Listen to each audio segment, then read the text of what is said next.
Hello, my name is Kayavi Lilopedis. We're at St. George in Clifton today. It's the 6th of June, and we are going to be doing an oral history about your Greek American experience. So, sir.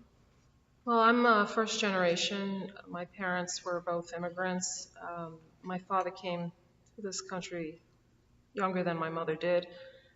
They come from, I would say, two different regions in Greece. My father was northern Greece, which is called Epirus, and so far north that it was into the considered modern day Albania, the Mm-hmm. Greeks that were in the community there. And my mother was from central Greece region, Loutraki, which is, I would consider it somewhat of a suburb of Athens. Mm-hmm. My parents were kind of products of the war. My father had 10 years on my mother, so I guess when World War II began, he was roughly around 20.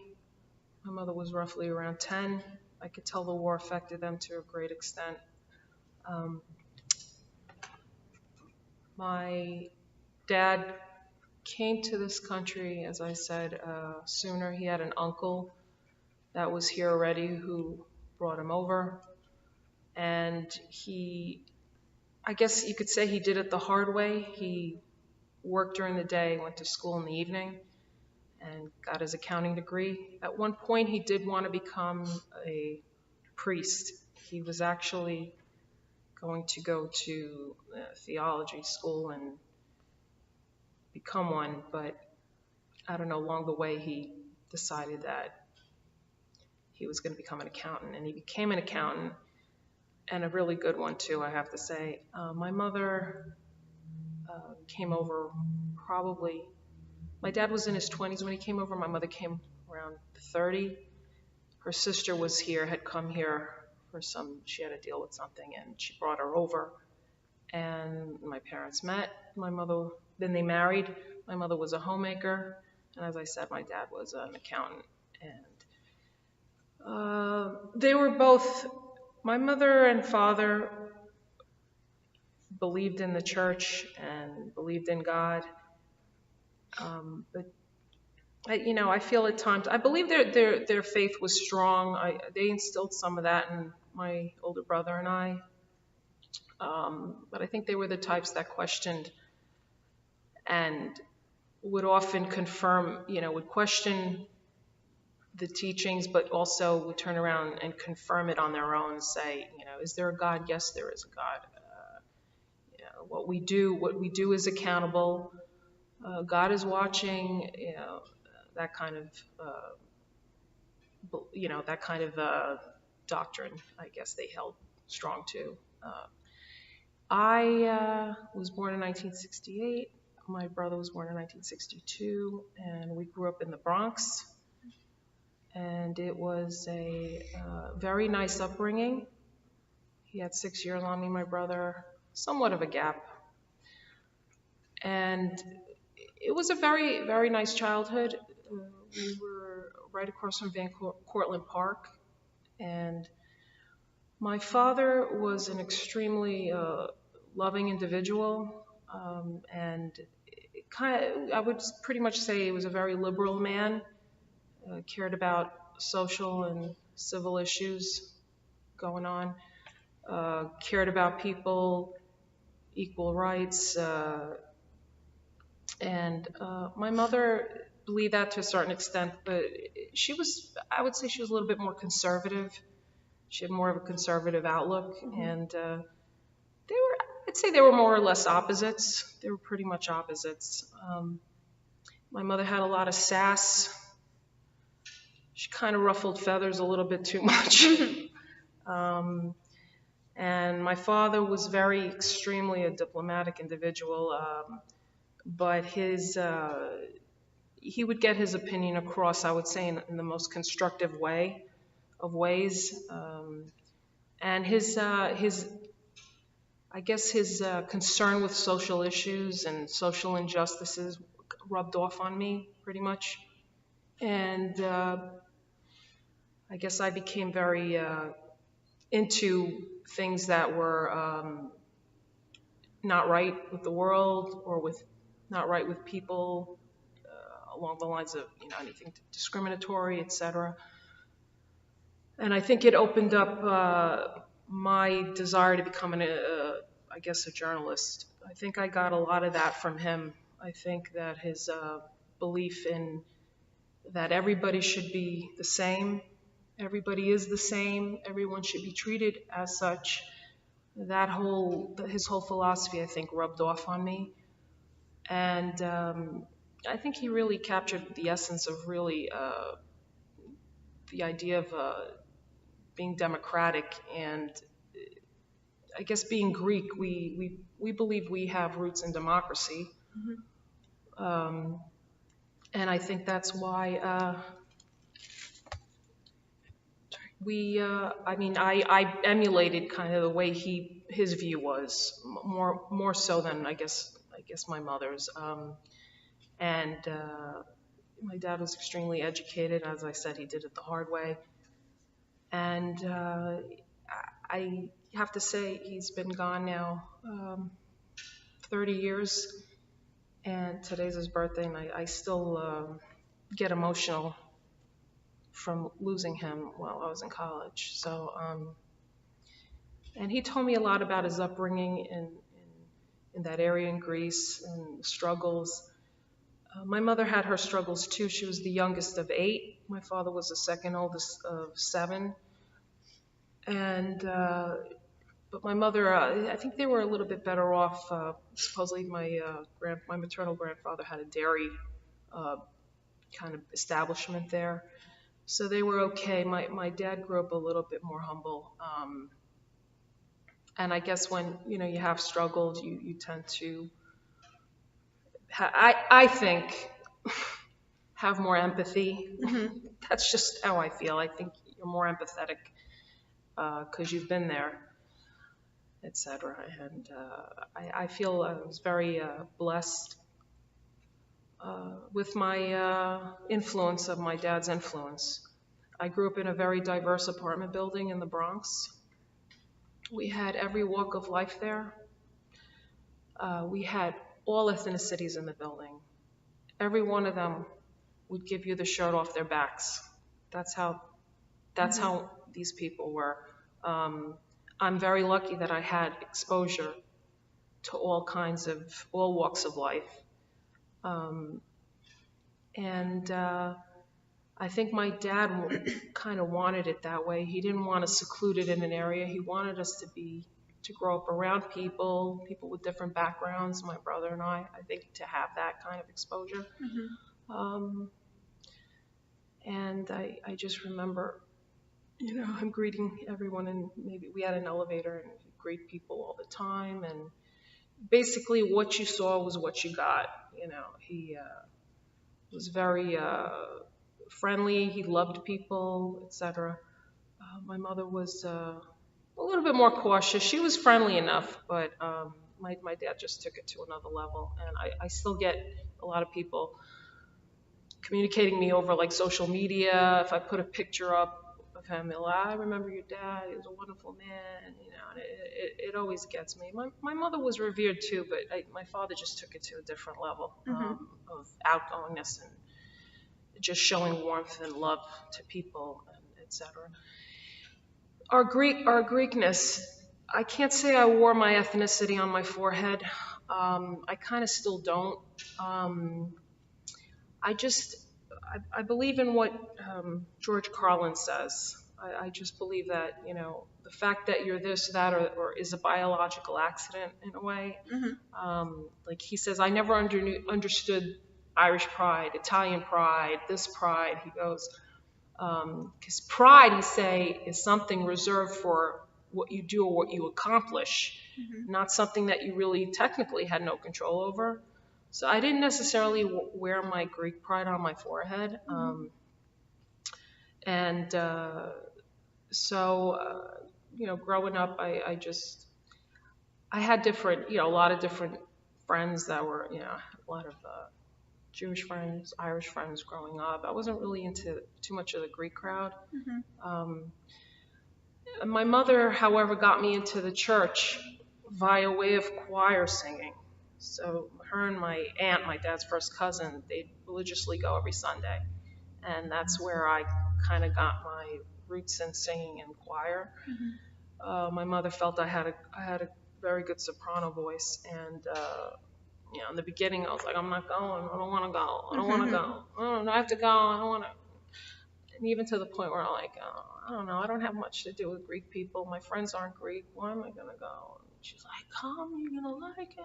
So I started in my teens going every Sunday. My dad would go each Sunday, but tax season, was very busy at times. But he tried to make it as much as he could.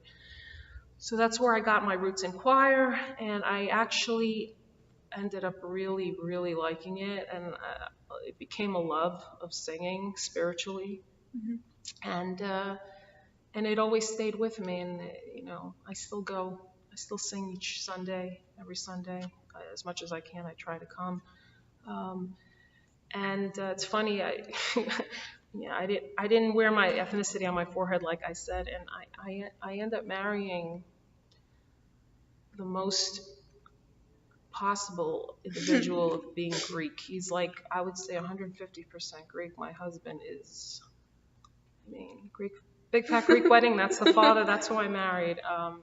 Life has a funny sense of humor, and he tries to instill a lot of the Greek side in them. I don't really do it. However, I do care about them coming to church. I kind of care more about the Christian side of it, the spiritual side, becoming good people, than I necessarily do the culture. I'm too Americanized. I won't do red eggs. I do colored eggs for Easter. I just, I will make a bundt cake instead of a, whatever sponge cake. I will make a bundt cake, a bundt cake. I will be the one making it. So I'm not too much with the culture. Right. My husband more so is. I'm kind of more with the spiritual and the, just making sure my two sons become good people. My two sons, my older one emulates my dad a lot, looks like him. My younger one really looks like my mom and kind of has seems like he's got her personality, and they have a 10-year gap, and in a way I feel like I have my parents back. It's so weird, because it's just, I feel like I have my parents back, Wow. So. Yeah, I have a few questions. That was awesome. You So, think I didn't jump all over the place? no, you didn't. It had yeah, no, it was good. I might jump a little bit all over the place, Oh, so I was taking notes. Okay, so you said that the war really affected your parents. Do you think that was potentially a reason why they would have came to America, or? um, I think it may have had something to do with it. My mother was brought here kind of by accident. Her sister lost her husband in a shipping accident in Greece, and he had a lot of property here. He had some property here, and they had a year and a half old daughter, and my mother watched her niece. And then when my aunt came here, she met my father, who would also be an interpreter, because my father knew, the Greek Right. language, and became her interpreter. And it was a time where my aunt was getting homesick and wanted to see her daughter, and brought my mother over. So it was by accident that my mother came over. My parents met that way, and my father probably it was more of a reason economically for him to come. He had been a teacher in Greece, in Athens, for a while, but his uncle kind of brought him over. So I think for my dad, it was kind of a little bit more of a economic reason than my mother. Okay. Yeah. So your mother was a homemaker. So, Correct. did she attend college, or was that not in the books? That was not in the books. Was that a choice, or was that for? Yeah. Well, she kind of would tell me, growing up, because it was a family of 8. She was the youngest. It was 5 girls, 3 boys, and she would tell me stories on how my grandmother would often say, if it was too cold out, oh, the girls, don't bother going to school today. And even the boys to a certain extent, but she made me believe like the girls were really never pushed in that direction, because they kind of knew ultimately what their station in life would ultimately be. I mean, Mhm. we're talking, my mother was born in 1929, so it wasn't. And in a way, I kind of caught her a couple of times, maybe slightly resenting the fact that, why the girls weren't pushed as much as the boys. My mother, I don't believe she finished high school. I don't believe she Mhm. ever finished high school, but it was kind of like the way it was. Mhm. I mean, the majority of women back in the day were ultimately homemakers of that generation, Mhm. more so than not. Mhm. So, Yeah. yeah. Um.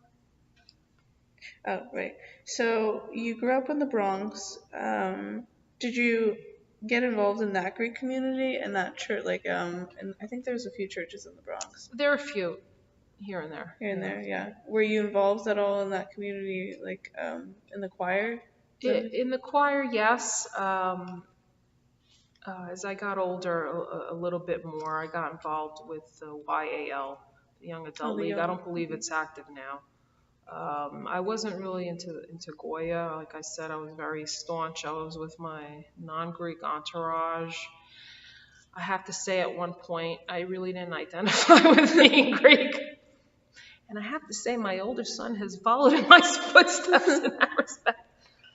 So I wasn't really meshed in the community until I got much older. I think what did it for me, I think losing my father so suddenly when I was 19 and I was a sophomore in college kind of made me feel in a way like I wanted maybe to get into it a little, kind of bring me closer to him.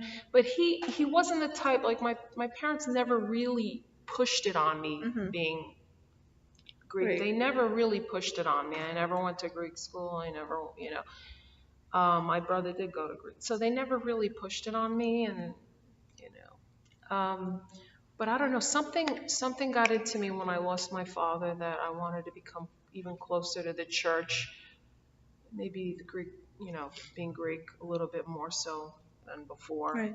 I think, just being in a church kind of brings comfort, kind of makes you feel like, you're not alone. Mhm. Because my mother had a very hard time when my father passed. It was very devastating for her. So I had to deal with my mother at times with her being okay. And so coming to the church was it was very reassuring. It made me feel a lot better ultimately. Mhm. So I kind of got into the Greek scene like that a little bit more, the Mhm. Greek community, I should say. You know. Nice. Okay. And I think I have a few questions here, but before we get there, um, this is just a question I had. So you said your father was the second oldest out of eight, correct? 7. Out of seven. Sorry, I messed that up. So also you said he came here for economic reasons. Would it have anything to do with the fact that he was like one of the older sons? Yes, he was sent to boarding school at the age of 8.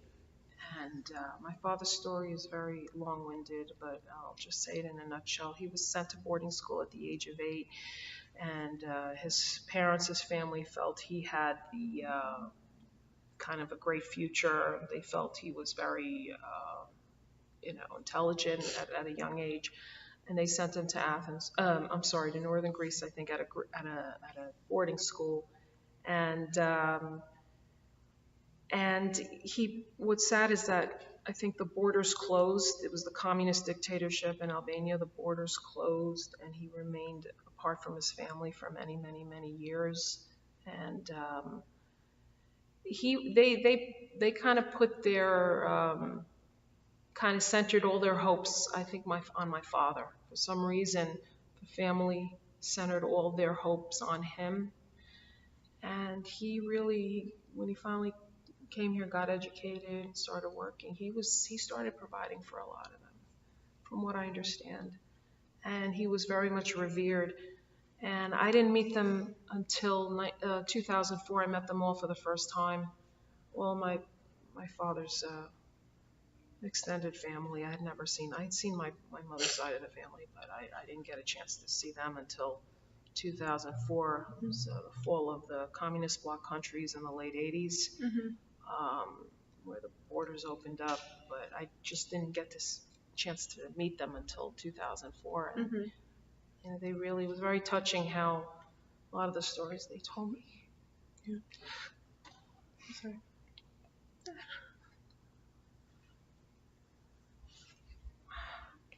It's not easy. I'm sorry. It's just very touching that he cared about them so much, even though he hadn't seen so many of them in many, many years. He cared.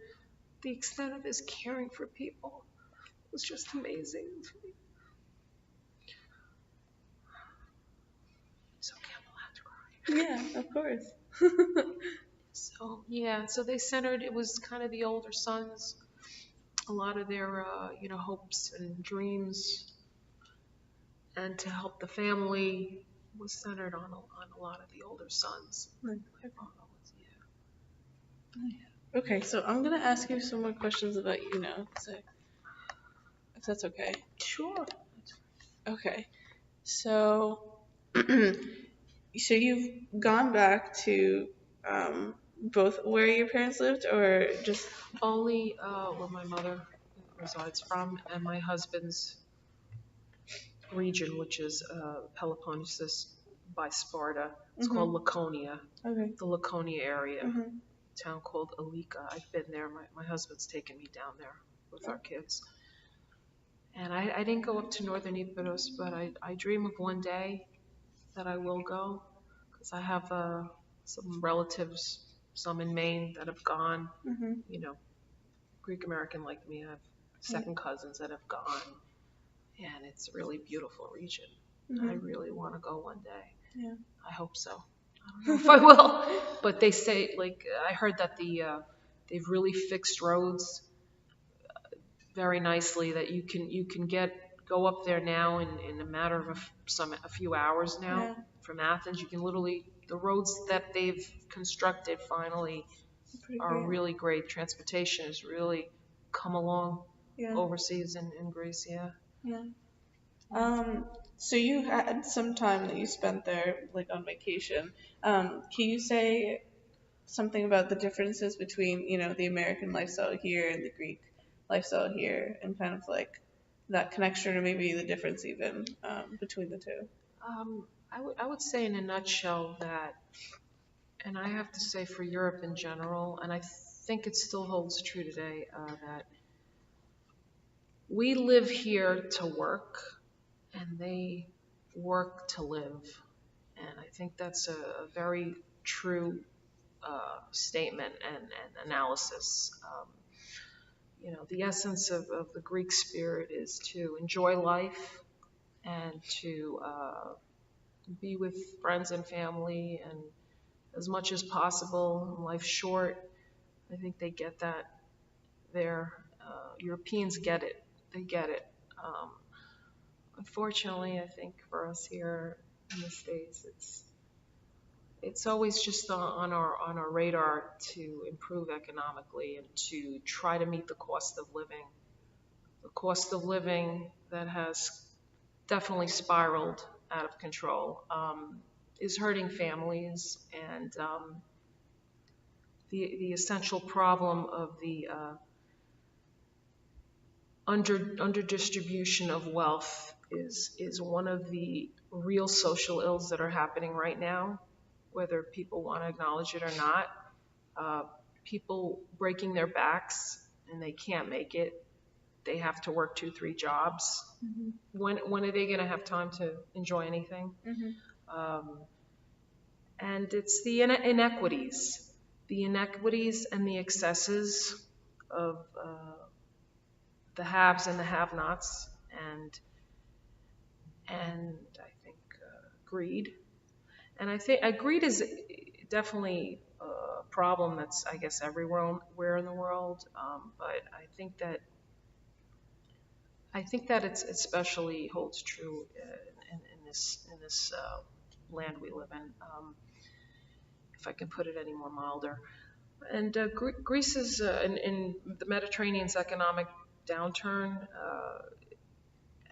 I just have to say, maybe it's governments that are trying to emulate what's happening in other countries, other countries in the world.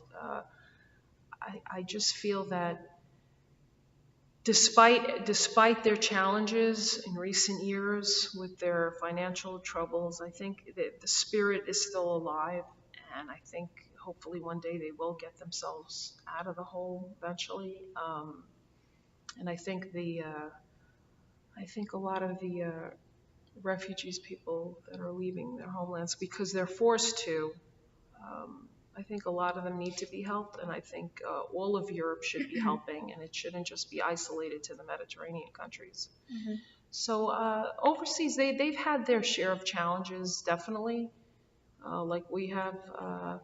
But I think there's something to be said about the spirit of, particularly somebody Greek, that they'll never let it get them down, and they'll always live and remain hopeful. Yeah, remain hopeful for better days to come, etc.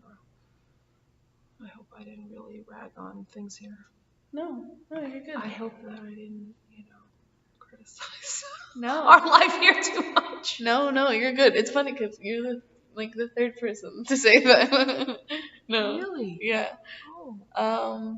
I just have one more question that's kind of like, I don't know if it's really historical or not. But your reaction to the crisis going on. Well, what's going on in Turkey, between Turkey and Greece and Cyprus? Mhm. I don't know if you do have any reaction. You don't have to. I think, and I always felt this, that people are people, and it's a shame what happens when governments start, busting heads and looking out for their own interests instead of trying to see collaboratively what they can do. That's best for everyone involved. When governments stop behaving like that, because your regular citizens, they're all the same. People are all the same. They're the same everywhere. I mean, my brother-in-law was married to a woman. I think she had some Turkish roots in her. So we had in our family, my husband's side of the family, family member that was. When you get to the heart of it, it's people are the same, and it's really a shame when governments tend to, I hate to say it, really tend to ruin things. And it's the government's fault. It's really the government's fault. And not willing to collaborate, not willing to cooperate with your neighbor is where the essence is. And I think the whole thing of greed seeps in again. It's all about greed. It's all about greed. And I think Greeks have that very much, have that passion for loving your fellow man. I think the people who are Greek Orthodox tend to be very hospitable. They really take people in, and they're typically a caring people. But it's the governments that I think really tend to, vested interests tend to ruin everything. It's the vested interests, unfortunately. Yeah, that was my last question. Do you have anything else to add? No, I just hope you really get a good grade. Thanks.